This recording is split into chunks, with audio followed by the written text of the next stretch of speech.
꼬리에 꼬리 또 꼬꼬도.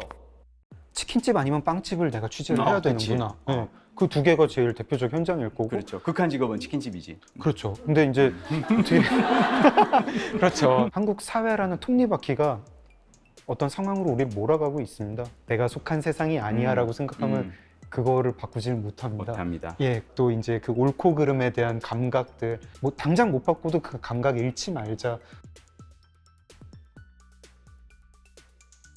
여러분 그분이 오셨어요. 장강명 작가님. 세상에 이런 일이 꼬꼬독에서 제가 장강명 덕질일기를 연재했는데 바로 이렇게 장강명 작가님 모셨고요. 네, 소개 잠깐 해주시죠. 네, 이렇게 불러주셔가지고 너무 고맙습니다. 제가 덕질일기도 읽고 또 이렇게 책 새로 나온 거 2권 소개해 주시는 거 보면서 너무 감동을 받아가지고 뭐라고 말씀을 못 드리겠고, 여하튼 소설 쓰는 장강명입니다. 제가 작가님을 정말 좋아하게 된 또 하나의 이유 중 하나 뭐냐면 이분 페이스북에 가보면 책을 정말 많이 읽으시더라고요.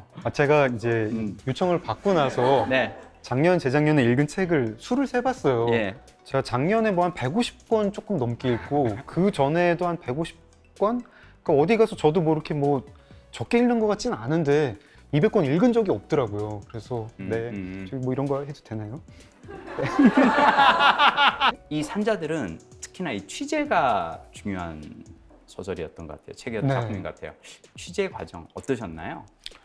이게 제가 여기 10편의 글이 있는데 2편을 먼저 썼습니다. 네. 모두 친절하다라는 글이랑 또 공장 밖에서라는 글을 먼저 쓰고, 이게 이제 먹고 사는 문제하고 관련된 글들이었거든요. 하나는 셀러리맨 이야기, 또 하나는 파업 이야기였는데 제가 그걸 쓰고 나니까 어떤 연작 소설로 만들어 보고 싶은 거예요. 그 두 단편이 한 책에 들어갔으면 좋겠다. 그러면서 이게 10편을 제가 쓰는데 그 10편이 한국의 어떤 경제 현실, 노동 현실을 장면 장면 좀 보여줬으면 좋겠다, 이런 생각이 들더라고요. 그래서 설계를 했습니다. 이게 책 제목은 산자들이다. 그리고 10편이다. 그리고 8편을 더 들어가야 되는데 지금 셀러리맨 이야기는 하나 들어갔고 공장 파업 얘기는 들어갔으니까 제가 한국의 경제현실, 2010년대 경제현실을 가지고 10편의 장면을 뽑으면 뭐가 될까. 그래서 자르기, 싸우기, 버티기라는 세 챕터로 나누고, 자르기 같은 경우에 뭐 우리 먹고 사는 문제 중에 제일 이제 절박하게 다가오는 거 해고 아니겠습니까? 그래서 한 사람을 자르는 이야기를 써야겠고, 한 팀 구조 조정하는 이야기를 써야겠고, 그 다음에 이제 미리 써놨던 파업 이야기가 한 회사 문 닫는 얘기니까 여기에 들어가야겠다, 이렇게 싸우기를 구성을 했고요. 그 다음에 세상에 이제 2010년대 한국 노동의 큰 특징 중에 하나가요, 저는 잘릴래야 잘릴 수가 없는 사람들이 많다는 그 생각을 합니다.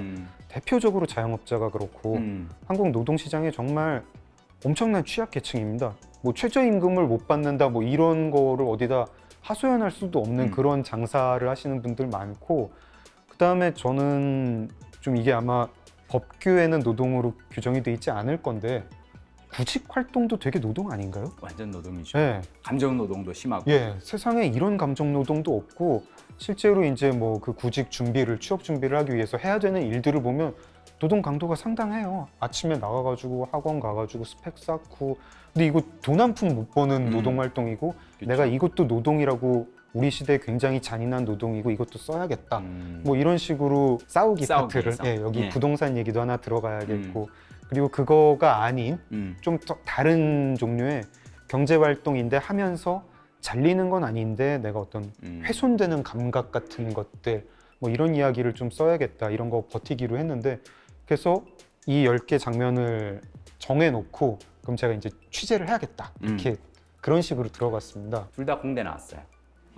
공대를 나왔고 언론사에 그렇죠. 일을 하다가 각자 이렇게 책을 어떻게든, 물론 죄송합니다. 감히 제가 작가님 앞에서 책을 쓴다고 얘기를 했네요. 하여튼 자, 중요한 거는 저는 방금 말씀하신 거 들으면서 은근히 작가님한테 그 엔지니어, 네, 그렇습니다. 감히 공돌이라고 얘기하기 그렇지만 이 공학자라고 여기 할까요?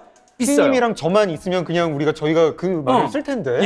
엔지니어. 엔지니어. 엔지니어. 네. 이 공학의 개념이 있어요. 그러니까 뭐냐면 그냥 우리가 흔히 문예 창작과나 이런 데 나온 사람은 소설을 쓸 때 뭘 그렇게 이렇게 하겠어라고 하는데 작가님 사실은 딱 틀을 가고 하나하나 이렇게 이걸 맞춰 넣는 거예요. 짜 맞춰 넣는 거 약간 엔지니어링 하는 그런 거예요. 이분은 되게 공정 관리를 예, 예.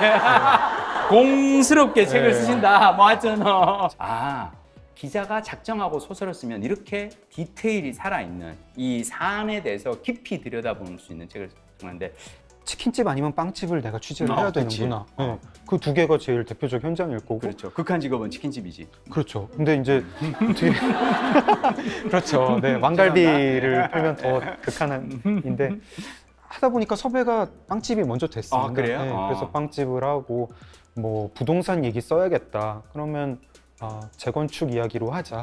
뭐 철거민 섭외를 하고 이런 식으로 했고 그건 아마 제가 11년 동안 신문사에서 정말 좋은 교육을, 정말 좋은 훈련을 받았기 때문에 가능했던 것 같습니다.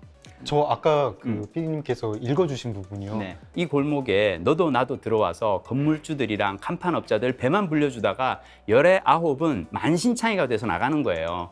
밤에 몇 시까지 문을 열어놓는다고 크게 달라질 게 없어요. 그 열의 아홉이 아니라 남은 하나가 되어 보겠다고 이렇게 애를 쓰는 거 아닌가요? 그게 정말 우리 손에 달린 일 맞아요? 전 잘 모르겠어요. 가게 문을 몇 시에 닫느냐, 그래서 하루에 몇 시간을 자느냐, 이건 저희가 정할 수 있는 문제 같아요. 그렇게 생각하지 않으세요? 라고 묻거든요. 제가 너무 좋아하는 부분이거든요. 아, 진짜요? 네, 힘줘가지고 썼고 산자들이 좀 우울한 내용이에요. 한국 노동 경제 현실에 대해 가지고 쓰고 있고 언론 인터뷰를 가면 계속 질문을 받습니다. 아니 그래서 뭐 어쩌라고 뭐 뭘 해야 됩니까? 뭐 해결책이 뭡니까?라고 물어보시면은 일단은 뭐 소설가가 제가 소설 쓰면서 해결책 제안하고 싶어가지고 쓴 건 아니죠.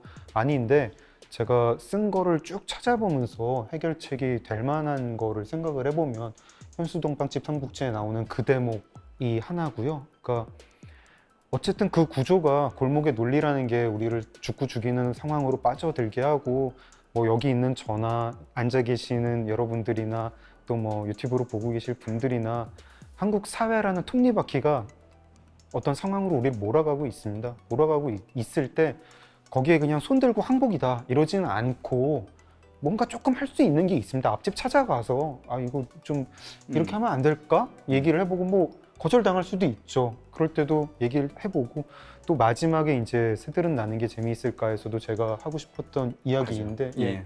거기서는 어떤 상황에 빠진 고등학생한테 어머니가 알겠는데 대학 가서 하자, 대학 가서 하자라고 해요. 근데 제가 이제 거기서 하고 싶었던 이야기는 이게 우리 문제고 내가 고등학생인데 이 고등학교의 문제가 내 문제가 아니고 나는 사실상 대학에 가면 거기서부터가 내 세상이고 이 고등학교는 내가 속한 세상이 아니야라고 생각하면 그거를 바꾸질 못합니다. 예, 그런 이야기 같은 거.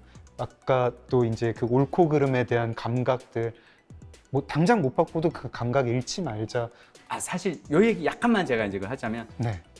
제가 그래서 사람들이 워라밸 이야기할 때마다 항상 하는 얘기가 워라밸을 얘기하는 건 일과 삶의 균형은 마치 일과 삶이 따로 있다고 생각하는데 그러면 사람들이 일이 힘들면 퇴근 후에 나의 삶에 집중하자고 얘기를 한다. 그러지 말고 일도 내 삶의 일부인데 일이 힘들면 이게 왜 힘든지 이걸 바꿀 수 있도록 뭔가 직장 내에 뭔가 잘못된 문제가 있으면 이걸 고치는 것 또한 중요한 삶이다라고 저는 사람들한테 얘기를 하거든요. 네. 사실 약간 좀 이어지는 거였고요. 저는 그래서 그 회사에서 있는 시간도 내가 죽은 시간이 아니고 나 회사 가서 죽어 있다가 퇴근할 때 살아 돌아오는 게 아니고 그 시간도 살아 있는 시간이고 그러니까 그 시간에 얼라이브 하는 게 아니라 그 시간에 리브를 해야 되는. 그렇죠. 네, 그렇습니다. 한국 사회에서 직업인으로서 직장인으로서 살아가는 것이 무엇인가에 대해서 깊이 들여다보며 함께 공감할 수 있는 바로 그 책 산자들 지금 서점에서 만나보세요.